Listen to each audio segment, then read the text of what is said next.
Hello friends, my Indian किचनमध्ये सगळ्यांचं स्वागत आहे। मी उज्ज्वला।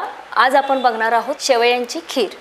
जिथं सण आहे तिथं शेवयाची खीर आहे, किंवा काय तुम्हाला गोडधोड करायचं आहे तिथं शेवयाची खीर हमखास बनते। तर आज आपण शेवयाची खीर बघणार आहोत। तर त्यासाठी लागणार आहे साहित्य। शेवया घेतलेल्या आहेत आपण गव्हातल्या 2 वाटी, साखर 1.5 वाटी, त्यानंतर खवा 2 ते 3 चमचे, वेलदोडे अख्खे 4, त्यानंतर तेल घेतलेलं आहे 2 ते 3 चमच आणि दूध घेतलेलं आहे 2 वाट्या। गॅसवर आपल्याला एखादं पॅन ठेवायचं किंवा कढई ठेवायची। त्यानंतर तेल घालायचे। तेल थोडंसं आपल्याला गरम करायचे। तेल गरम झाल्यानंतर आपल्याला शेवया छान तुपात खमंग भाजायच्या आहेत। तेलामध्ये शेवया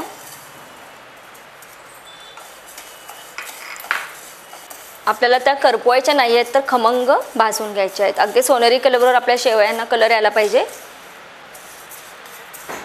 तर गव्हाच्या शेवया, तांदळाच्या शेवया, वेगवेगळ्या शेवया मिळतात। तर गव्हाच्या शेवया एकदम पौष्टिक, म्हणजे कसं आहे की तुम्हाला गहू एकदम पौष्टिक आहे तर त्याच्या शेवया करून खायला हरकत नाही।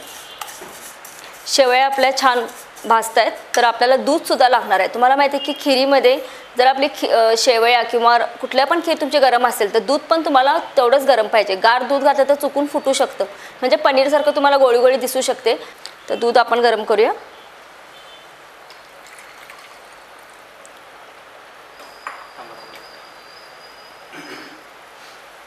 शेवया आपल्या तेलामध्ये आपण फ्राय करतो आहे। त्याला अगदी सोनेरी कलर आणायचा आहे आणि एका साईडला आपण दूध पण ठेवलेलं आहे गरम करायला। ह्यात गव्हाच्या शेवया आहेत, दूध आहे, साखर आहे, त्यामुळे वेलदोडा पावडर आहे। एकदम खमंग आपली ही डिश होणार आहे आणि पौष्टिक सुद्धा आहे। तर प्रत्येक सणावाराला ही डिश तुम्ही ट्राय करायला हरकत नाही। शेवयांना आपला छान सोनेरी कलर यायला लागलेला आहे। हळूहळू शेवया भाजल्या जातात तेलामध्ये। तुम्ही तेलाच्या ऐवजी तूप पण वापरू शकता। शेवया छान आपल्या तेलात भाजलेल्या आहेत। दुधाला पण आपली उकळी आलेली आहे, तर दूध ह्या शेवयामध्ये घालायचे।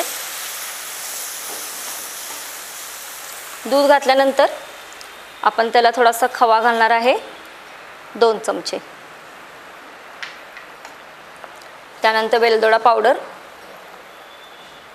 त्यानंतर साखर घालायची आहे 1 वाटी आणि परत सगळं आपल्याला दुधाबरोबर हे शिजवायचं आहे। साखर, खवा आणि शेवया। जरी तुमचं दूध आटलं तर तुम्ही सर्व करताना परत गरम दूध त्यात देऊ शकता शेवयामध्ये। तुम्हाला पाहिजे तर तुम्ही ड्रायफ्रूट्स पण घालू शकता, बदाम, पिस्ते किंवा काजू मनुका सुद्धा घालू शकता। दुधाबरोबर ह्या शेवया छान शिजवून घ्यायच्या आहेत। खवा नसेल तर तुम्ही 1-2 खव्याचे पेढे सुद्धा घालू शकता। 1-2 उकळीमध्ये आपल्या शेवयाची खीर तयार होईल। दुधाबरोबर थोडंसं कमी पडलं तर तुम्ही अजून एक्स्ट्रा दूध पण घालू शकता, पण शेवया छान शिजल्या पाहिजेत आपल्या। आपण बोटाने अगदी दाबून बघायचं की शेवया आपल्या शिजल्यात का नाही। तुम्ही मे महिन्यात ह्यात डायरेक्ट कापूस आंब्याचा गर सुद्धा घालू शकता अर्धा वाटी। तुम्हाला पाहिजे तर तुम्ही वेगवेगळे इमल्शन्स वापरू शकता। मँगो इमल्शन्स आहे, पिस्ता आहे, म्हणजे वेगवेगळ्या फ्लेवरमध्ये तुम्ही ह्या शेवया बनवू शकता छान। दूध, साखर, खवा शेवयाबरोबर आपलं पूर्ण एकजीव करून घ्यायचं आहे। जसं जसं दुधाला उकळी येईल तसं तसं ह्या शेवयातली साखर वगैरे पूर्ण दुधाबरोबर एकजीव होईल। आपल्या शेवया शिजलेल्या आहेत। पूर्ण मऊ झाले की समजायचं शेवया शिजलेल्या आहेत। ही झाली आपली शेवयाची खीर तयार।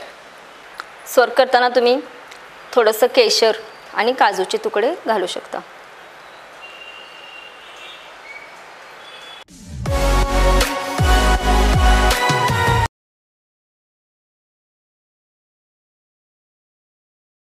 हेलो दोस्तों, अगर आपको ऐसे और वीडियो देखने हैं तो हमारे चैनल को लाइक, शेयर और सब्सक्राइब कीजिए और अपने सुझाव नीचे कमेंट्स में लिख दीजिए। धन्यवाद।